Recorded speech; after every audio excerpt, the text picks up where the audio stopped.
If you want evidence that the Fox News Channel views itself as an arm of the Republican Party, listen to the man behind the curtain, former Republican Party media advisor Roger Ailes. In March of this year, Glenn Beck told the LA Times that before he was hired at Fox News, that network's president, Roger Ailes, told him how he saw Fox's coverage of the Obama administration. Quote, "I view this as the Alamo. If I just had somebody who was willing to sit on the other side of the camera until the last shot is fired, we'd be fine."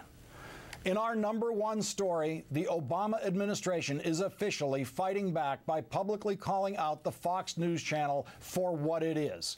In an interview with Time magazine last week, White House Communications Director Anita Dunn called Fox News, quote, "opinion journalism masquerading as news."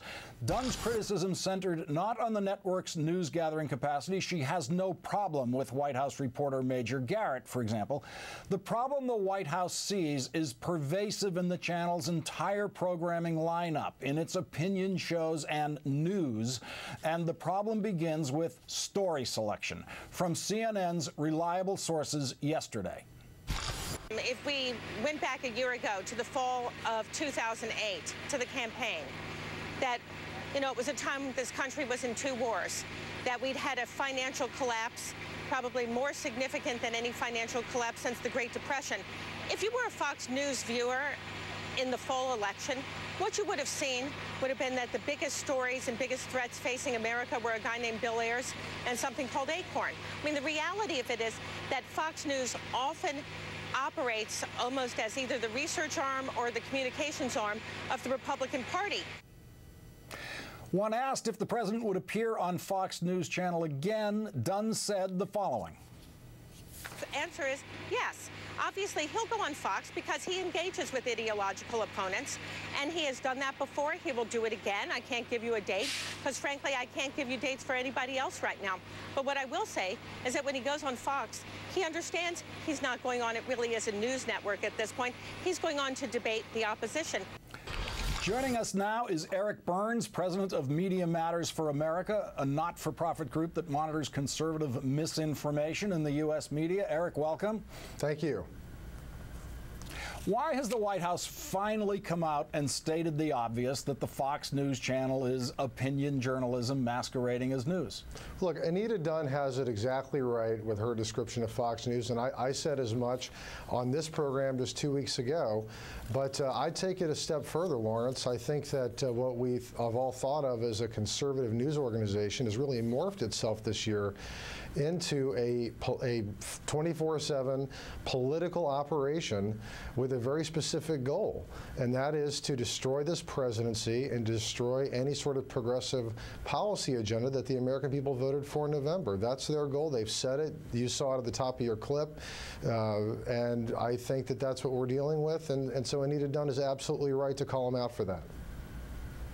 But why, strategically for the White House, why would they choose now to raise attention to Fox's attacks on the White House?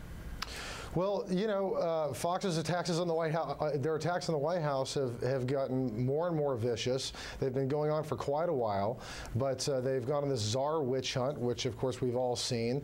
Most of it based on specious facts or no facts at all, especially in the recent case of Kevin Jennings, a Department of Education official that Sean Hannity repeatedly claimed condoned statutory rape.